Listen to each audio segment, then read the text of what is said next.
Just a brief update on everything going on. We are working on funding to not only get an office building, but to also hire employees and go from a one man thing to a full fledged company. Um, where multiple projects can be worked on at once. So, this could possibly mean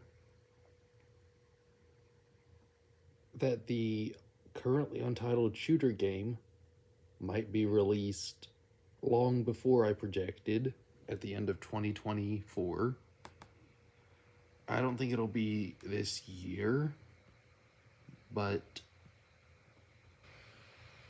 it's definitely looking like it'll be released before I thought it would. I've also acquired a 3D printer and will be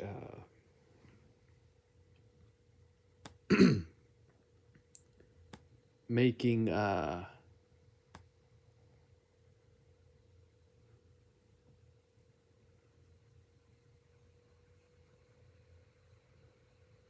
some prototypes of the miniatures. That way, I have something to show possible investors. I'm working with, planning on starting to work with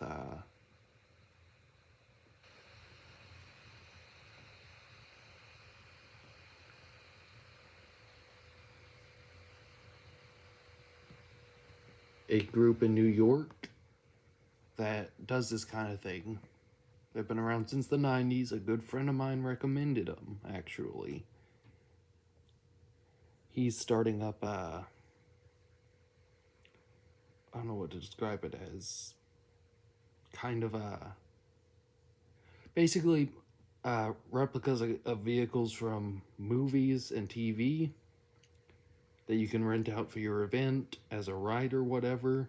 They're looking at Ecto 1. They're looking at a DeLorean modified to look like the one from Back to the Future. And also looking at the Mystery Machine from Scooby Doo. They already have a limo. Yeah, basically, this company puts together some business documentation for you for a fee, and then we'll try and find investors that um, are interested in investing in new companies in whatever industry, in this case, game design.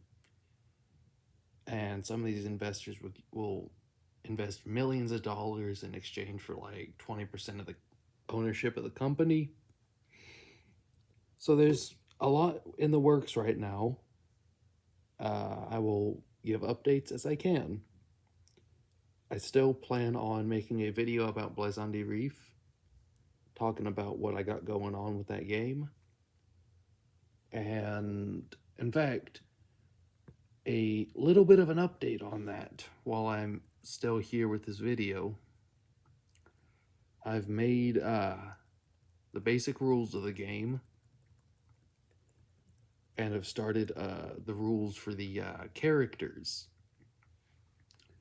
And a little something I want to share. It's an excerpt from the rule book, and it reads, "While this is a game of war, it is still a game. Don't take it too seriously. These rules are but guidelines to get you started. The rules can be bent, but only if agreed upon by both players. If it makes the game more fun, go crazy. Introduce new elements and house rules as you see fit." And then I've got a chart mapping the different characters for each faction to different chess pieces.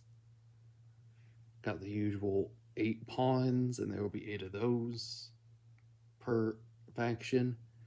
The 2 knights per faction, the 2 rooks, 2 bishops, the 1 queen, the 1 king. So it'll be playable without expensive miniatures. And the whole purpose for this game is to make tabletop wargaming more accessible to the average player, because like other war games like Star Wars Legion, Star Wars X-Wing, Middle Earth, Warhammer, they're all insanely expensive. The miniatures, very expensive. Most of those have like 1 or 2 books. But Warhammer, it's crazy. It's like 60 to 100 bucks per book. And 1 book isn't enough to play with. You need the core book plus at least 1 codex for whatever faction you're wanting to play as, which is already pretty expensive to have a full army of. And then the time required to build and paint all those. And my goal at Blazon de Reef is to make a more accessible tabletop war game. Not only in the simplicity of the rules, but also the cost of everything. Like 1 book has all the rules, all the lore. Maybe another book a little bit down the line, adding a few more factions. But other than that, it's got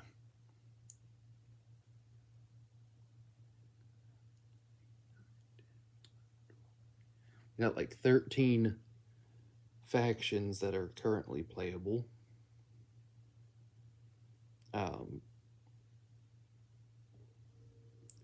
And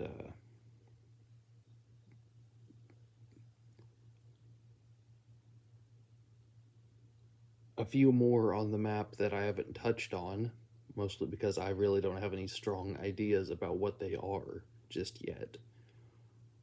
Or in one case, would horribly unbalance the game as it stands. But the rules themselves are like 2 pages. 2 pages? Actually, 1 page has all the rules.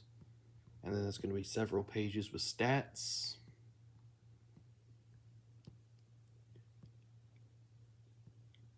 And in fact, while I'm still in this video,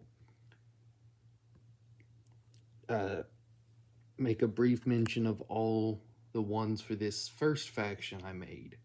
It's the main forces of the Rumeri Empire, which is a empire run by vampires, and humans are seen as inferior by the vampires. The pawns would be thralls, which are humans enslaved by a vampire of the Rumeri Empire. There's initiates of the court, which are the knights, humans who have been promised vampirism. Then there's spawn, which are the rooks, newly born vampires driven by rage and bloodlust. And then the bishops are dark chaplains, corrupted clergy from Aegyptos, which is another faction that's playable, who serve the Rumeri Empire. Those are the bishops. The queen, in this case, is General Proditer, the ambitious leader of the Rumeri Empire's military, and he reports directly to the Emperor. And the king piece, of course, is Emperor Sanguinarius, the conqueror of the Rumeri Empire, a powerful and unbelievably ancient vampire who claims to be the original vampire.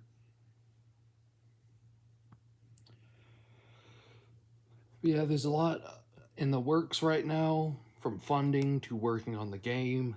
The 3D printer arrives Friday, and I'll start prototyping from there. get some nice painted up miniatures, miniatures printed and painted up for full color pictures in the rule book. It's gonna be great.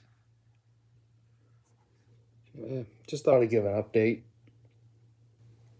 I will update again as I have more to update. I won't make any pointless videos that don't tell anything.